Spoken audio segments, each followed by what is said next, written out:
Assalamualaikum barшаға. Бүгін мен сіздерге ETSP күлішті онлайн түрде алуды көрсетемін. Яғни, егер ол адам басқа қалада немесе Алматыда тұрып, Астана қаласынан жіберу керек болса, күліш запрос, онда сіздерге мен жолдарын көрсетейін, қалай күлішті алуға болатын.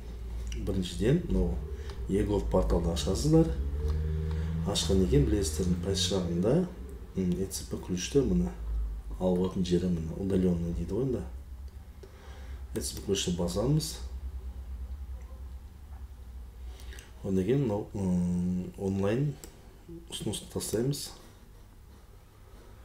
Одан кейін мына жерге білесіздер, егер ол жаңағыдай физлицо болса, физлицо яғни жаңағыдай ТО или шаруа қожалығы болса, онда сіз юрлицоны таңдайсыз. А егер жеке өзін ашатын болса, онда физлицоны таңдайсыз. Физлицо таңдағаннан кейін мына жерге жаңағы кілт алушының ЖСН жазамыз. Сөйтеміз, запрос жібереміз. Запрос жібергеннен кейін сіздерде бұлай ашылады. Одан кейін удостоверение личности басамыз. Одан кейін мына жерде номер жазу керек болады. Номерін жазамыз. Одан кейін получить код деген басамыз. Бұл жерде соткіге сообщение келеді, SMS.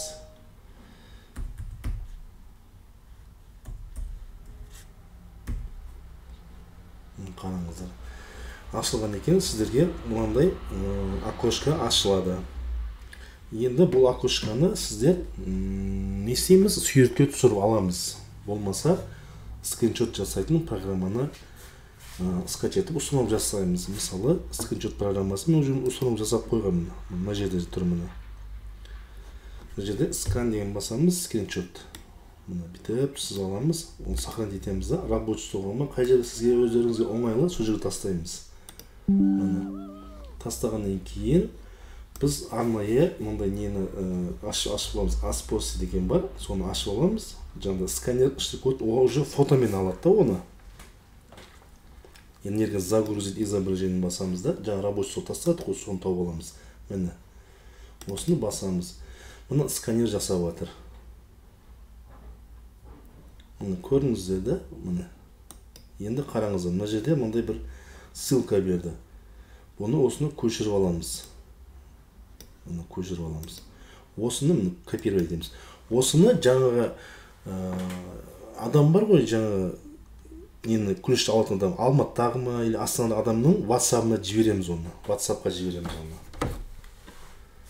Ол WhatsApp-қа жүргеннен кейін ол адам осыны ашып ішін көреді. Осыны ашқаннан кейін оны арнайы өзінің жаңағыдай суретке түсетін, жаңағы өзіне лақтырады. Былай айтқанда сайтына лақтырады дейік.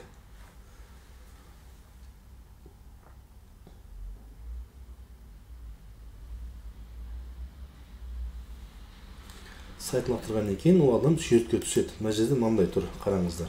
Енді ол адам суретке түскеннен кейін ол автомат түрде сіздің неңіз қосады, суретке түсіп болғаннан кейін оған барады. Оған барғаннан кейін жаңағыдай разрешить деп далее деп баса берсін. Басқаннан кейін видео сұрайды. Жаңағы фотоға түс деген сияқты. Мысалы, Каспийден ашатын болсаңыздар, суретке түс дейді, тура сол сияқты.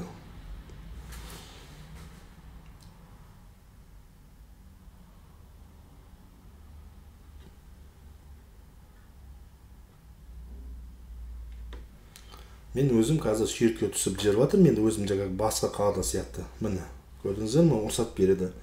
Одан кейін разрешение басасыздар. Разрешитті. Одан кейін жаңағы кілтті птичке қоясыздар маған. Одан кейін оны жаңағы персональный компьютерден басып аласыздар. Емелері ЖСН-ді бетіп копировать етіп алыңыздар. Одан кейін қай жерге сақтайсыздар? Рабочий стол ма? Рабочий стол сақтап, ЖСН жазып жаңағының. И сол жерге тастайсыздар.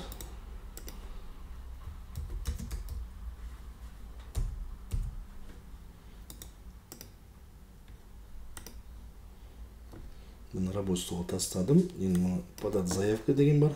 Заявкаға бердім. Одан кейін жаңа обновить етесіздер. Обновить жерге өздеріңіз ойдағы парольді қоясыздар, мысалы. Қандай пароль ұнайды сіздерге, соны қоясыздар. Чтобы ертең есіңізден шығып кетпеу үшін оңай қойыңыздар да. Загрузка басасыздар. міне болды, сіздерге уже ключ ашылды, ецп ключ араға шықты. Ол басқа жақта қалада болсын, қай қалада болсын, өйстіп ашатын жолы бар. Одан кейін көбісі мынандай сұрақ қояды, менде сразу сүйрет шығып кетіп жатыр ғой деп айтады. Фотода жаңағыдай через ноутбуктан дейді. Ол кезде мына жерде құлыпты басасыздар да, төбеде құлыпты. Мына жерде көрдіңіздер ме? Использовать камеру дейді. Соны отключить қыласыздар. Егер мынаны бассаңыздар, значит ноутбукпен түсіруге болады. Егер ол адам басқа қалада болса, онда сіздер мынаны өшіресіздер. Тағы қайталаймын. Мына жерде ключті құлыпты басасыздар, соның ішінде мынаны өшіресіздер. Что ол басқа қалада болатын болса. Көрдіңіздер ғой, өйстіп кілтті ала берсеңіздер болады. Жаңағы адамның өзі кемей.